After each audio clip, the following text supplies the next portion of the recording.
we don't have any set lists. Why not add one now? You see that now we've got songs. It's actually saying you can create a set.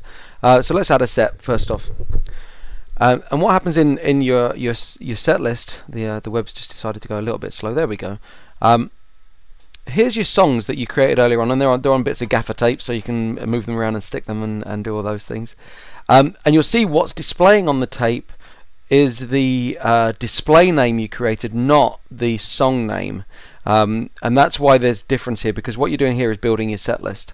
We've got some data down at the bottom of the page here, which you can see. Do you want to create a new set based on this? Do you want to update the set? What's the act? Where's the venue? We'll come back to this in a second. But the main thing here is your set. So let's say we want to start with the first song, as we always do. And then we're going to play Imagine. And in the last of our short set, we're going to play number 2. So basically, you've got your whole song library here on the right. And you've got the you got your set on the left. You can start over. You could clear the thing there. It's going to just refresh this. So there's your songs back in there. You can change set list. That will become clear if you've got multiple set lists. I'll show you that in a second. But let's say we're going to go back in, and this time we're going to say, let's create the same set. We sit there looking at the set and we think, I'm not sure. Hang on a second. Does that go better there? Does this one go better there? Let's think. Now what you'll see, if you're looking at this in glorious color, there's this first song is in green. It's in dark green. The number 2 is in a kind of blue, a medium blue, and the coolest song ever, which was Imagine, which was the low tempo, was in the light blue. That's a function of the tempo, the colors there, and over time what you'll see is the high tempo ones stand out slightly compared to the low tempo ones. Which is what I was trying to get there. So you could just scan the thing and say, okay, what's the flow of the set? Have I got too much in the way of high tempo? Can I spread things out a little bit more? What I'm going to do is, after we've logged out of my set list, I'll go into my account, and you can see something that looks like it's got 80 songs in there. So you can see how it flows. So go down here. We're going to say, okay, we're playing at the Dog and Bracket, and let's make it a Christmas gig. This year, quite an early booking. So load in. Let's just say the load in at 9 AM. It's a really early Christmas gig. So what we've got is we're going to create a new set. We save the set here. Now we go over to set lists, and you can see there's a set list. So this is the artist, and the gig. Okay.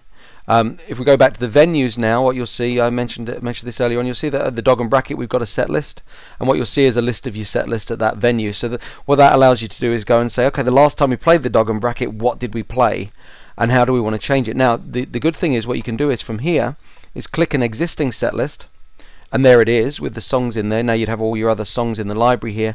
You might say, well, we've got a new gig coming up at the Dog and Bracket.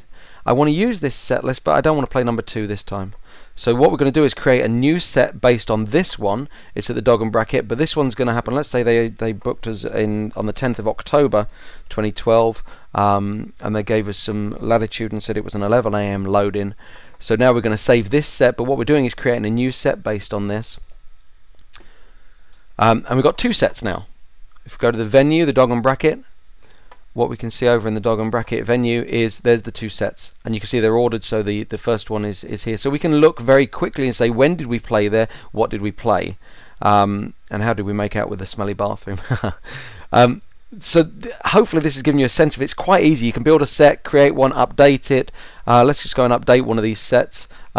We decided we weren't going to play song 2 on that set, if you remember, but let's say, yeah, actually I do want to play it. So now we've got to update this set here.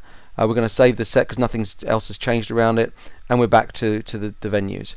If we go into the October gig that we just updated, let's go in and have a look at it again. We'll see that song 2 is in there now. If we want to change the set list, it's going to take us straight to the list of set lists, so we can change it very quickly. Okay. I think that's everything on the set. So pretty easy drag and drop between the songs and the set.